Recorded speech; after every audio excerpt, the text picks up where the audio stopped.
Thank you very much, Dr. Freeman. Very interesting. Now we know that ventilator-associated pneumonia, it has a high mortality, and one means to decrease its occurrence, its incidence, is to improve the performance of endotracheal tubes. Dr. Efrati, who is a well-known physician in Asaf Harofeh Hospital, in the hyperbaric chamber and so on, will talk about new technological comprehensive solutions for prevention of endotracheal tube-related complications.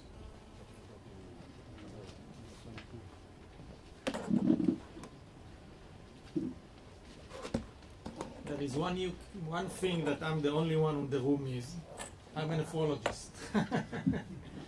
Nobody's perfect. Nobody's perfect. He's But some guys, you. yeah, I'm also a student of Gabi Gurman, so I'm his fellow because I went to nephrology and hyperbaric medicine. But this is physiology, and we all over here love physiology. Now you need to connect me. Okay.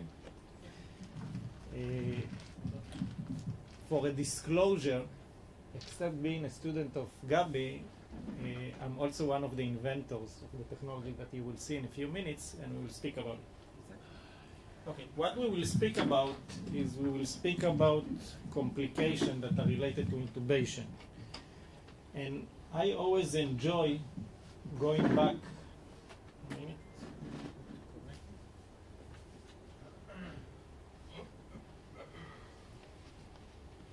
Going back to the baseline, where it all started. It started here with Goodell, and this is the first image of the endotracheal tube, modern endotracheal tube with a cuff. It was a 14-inch size, and it was made of penrose. Okay, he took the penrose, Goodell, and on the penrose he put the cuff. And in order to prove that the cuff is important, he have inserted the penrose with the cuff into his dog mouth, sunk him, and by that he demonstrates that indeed the cuff is important. At the same time, he haven't done that alone. He have done that with his colleague Walters, and Walters is the one that invented the CO2 absorber. And indeed, the two important things, the CO2 and the cuff, these are the things that we are using till today, and those are the things that allow us to make the progress with all the monitoring and all the stuff that we are using today. Let's focus on the endotracheal tube cuff. It's not a sexy thing because it's a small thing that nobody wants to deal with. It's a technical thing. But this small cuff that is on the endotracheal tube causes the two main complications that we have today. The first is, of course, the mechanical complication. If we are increasing the cuff pressure too much, then the perfusion pressure is going down, we have an ischemic tissue, and have the things that you can see on this slide. The other thing is if we are not sealing appropriately the cuff, if we are not isolating the lung from the outside environment, then we have the VAP, which is secretion that going into the lung with the bacteria. So we all know that we need to control the cuff. We used to work with syringe, but in order to control the cuff pressure, we have a manometer. And we are speaking about things that are related to pressure. Our standard manometers, like you see over here, are coming from the wheels industry, okay, which is something amazing. In order to inflate the cuff, we are using something like this. What we are saying, and this is a very important thing, why not putting the cuff pressure, the manometer on the syringe? Okay, this is a very simple thing, and by that you can inject and see the cuff and do it appropriately. And this is something that is done routinely, and everybody that wants a syringe can take it from outside. Okay, this is a classical thing. Now, what happens usually? Everybody steals it and wants to take it with them. It's like when you see that, it's like, you know, the iPhone. We are using the movement, which are classical movement. Here also, we are using the classical movement that we used to do, and by inflating, we see the cuff pressure, and we all know that we are missing all the time the cuff, the appropriate cuff. We have also automatic cuff pressure controller, when we can set the cuff pressure the number that we want. But the main issue is, the main question is, what should be the appropriate number? It's guess the number. Now, we can use the stethoscope in order to do some auscultation, but at least me, with everything the surrounding, I must say that my hearing is not the same as other hearing, and by that we are changing the pressure all the time, and it's very, very difficult to set the appropriate cuff pressure for the specific patient. So let's define. What should be the optimal cuff pressure? The optimal cuff pressure should be the minimal cuff pressure needed to isolate the lung from the outside environment. By saying minimal, it means that it's the minimal that needs to prevent secretion from going into the lung. How do you do it today?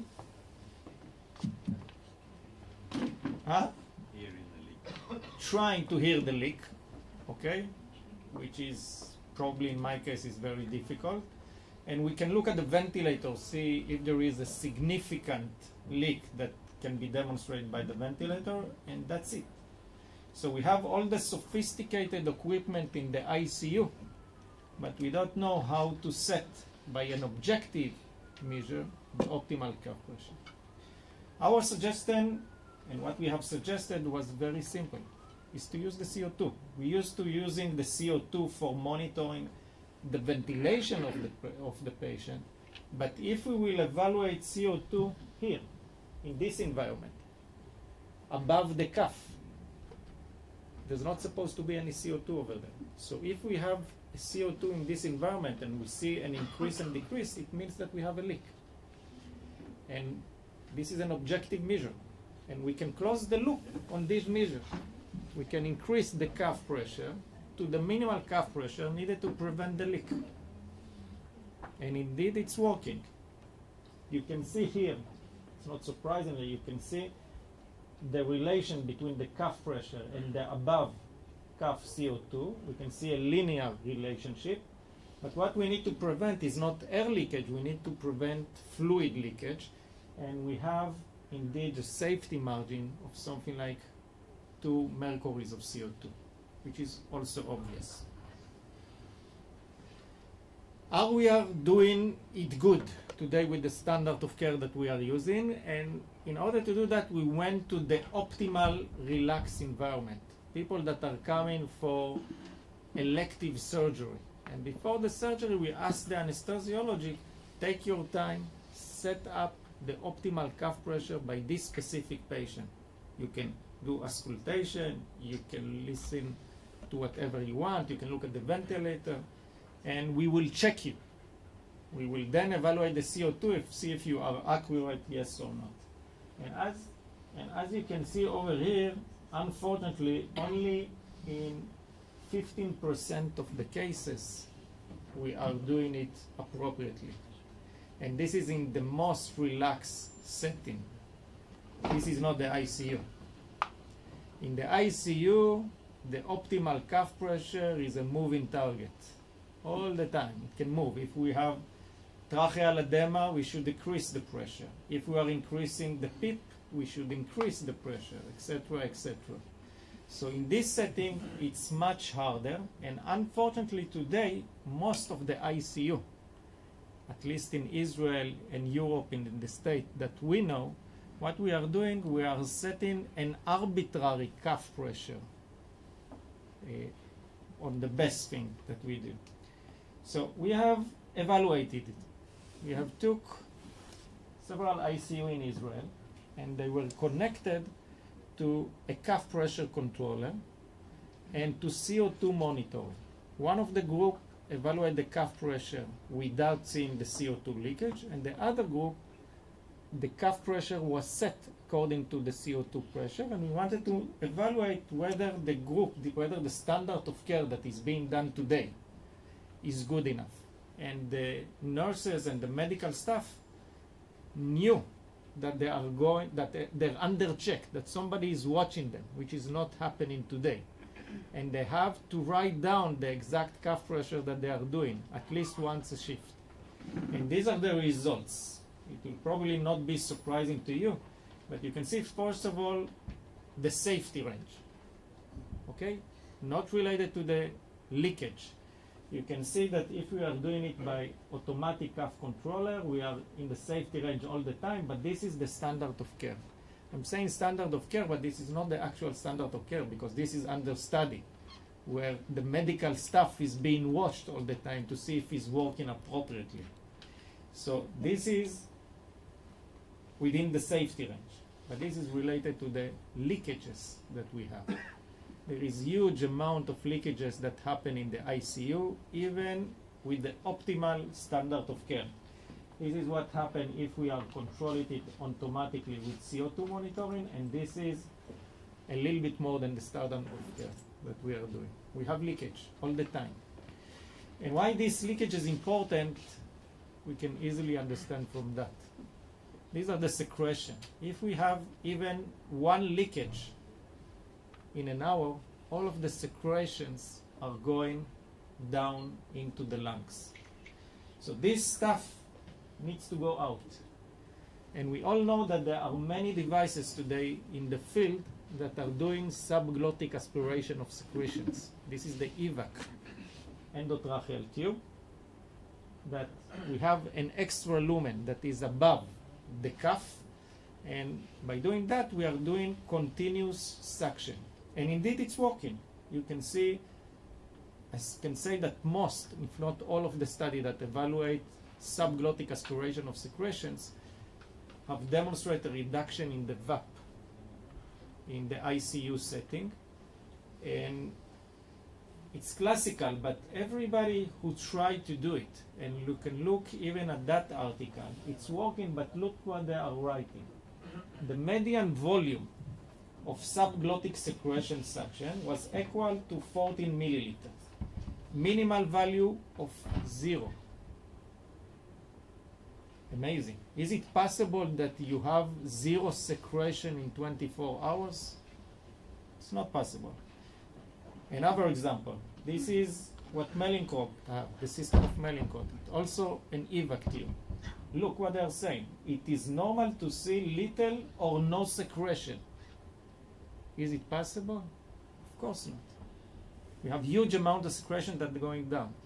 Now, everybody who tried to do it or tried to use the EVAC tube, when you are doing suction with the syringe, you can see that it's stuck.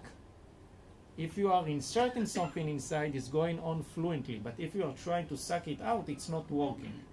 And the reason for that, we have to go back to the anatomy. This is the space that we are dealing with. In this space, we have the cuff, we have the vocal cords, and over here we have a very small space that if we are doing suction from this space, we are creating vacuum in this area.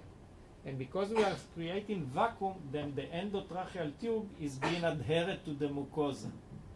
And you can do how much negative pressure that you want. The only thing that you will see is that you will see the patient doing like this with his face, suffering from pain. So we have a vacuum problem. It's like you are trying to drink some probiotic. Okay, if you try to drink it, it will not go out if you have one hole. So what you are doing? You are doing a second hole. And once we will have a second hole, then the vacuum will be open. And this is the new tubes that are ready to use now. What we have in these new tubes, we have a suction lumen over here, but we have also a vent unit, vent lumen.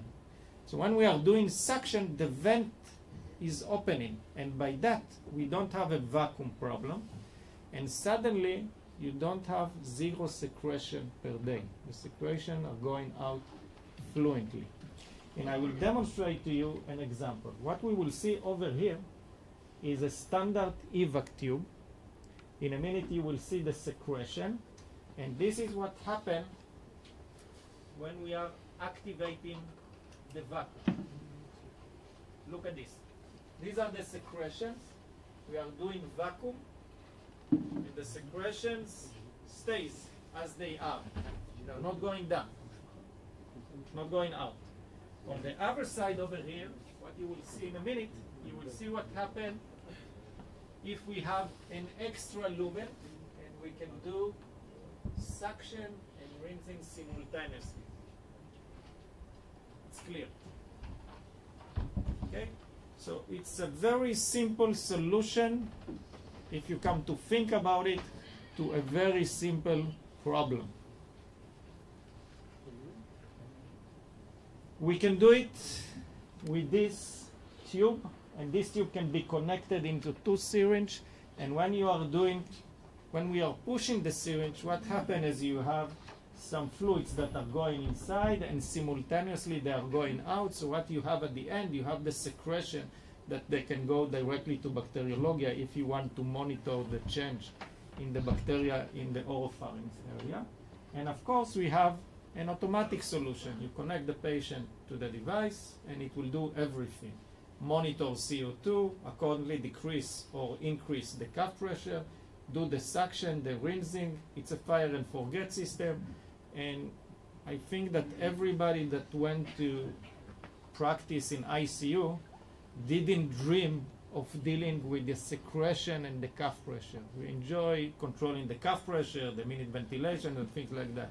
So it's excellent that there is somebody from the outside that can do that for us. These are several examples of the secretions that are going out on a daily basis.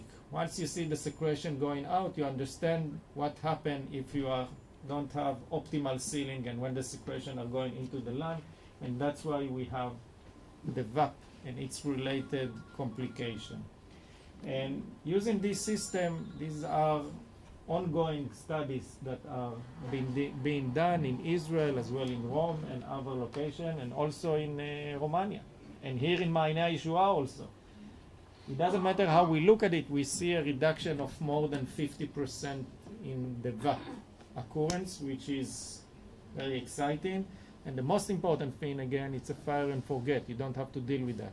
Just connect the patient and everything is being done. So the question to the answer to the question, can we reduce our rate of complication? Yes, we can. Yes, we can. It's simple problem, simple solutions. All you have to do is want to deal with that. You want to deal with, in Hebrew you say jifa, but it's dirty secretions. Okay? So thank you very much.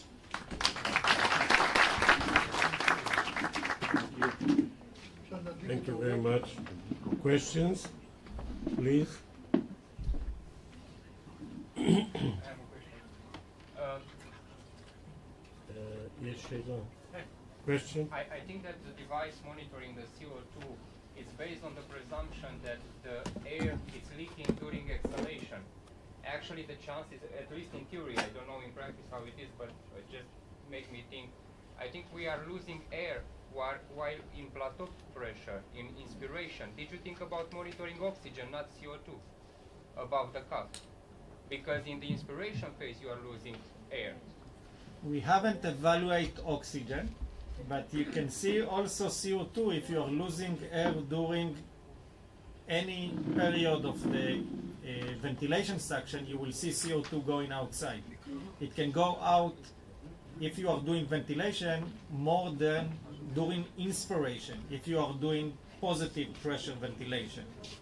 Then during the inhalation you will see the leakage, not only during exhalation. Okay?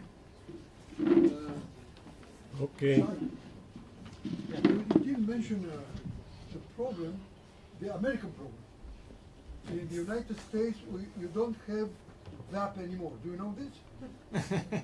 Shai, can you? You have American people over here. I have to be polite, not an Israeli guy. Speak clearly. Speak clearly. Yeah, you know, we are as physicians also in Israel. If VAP become a parameter of our standard of care, then we can diminish VAP in a day, meaning we can report that the patient has sepsis, bacteremia, pneumonia, and not reporting VAP. And something amazing happened in the US, which is fantastic. The day after VAP became a standard of care, then the VAP reduction was not by 15%, by 80%, by 100%. It went down to 0, which is very amazing. And I hope we will be able to do that also in Israel. It should be a standard of care too. Okay, thank you very much.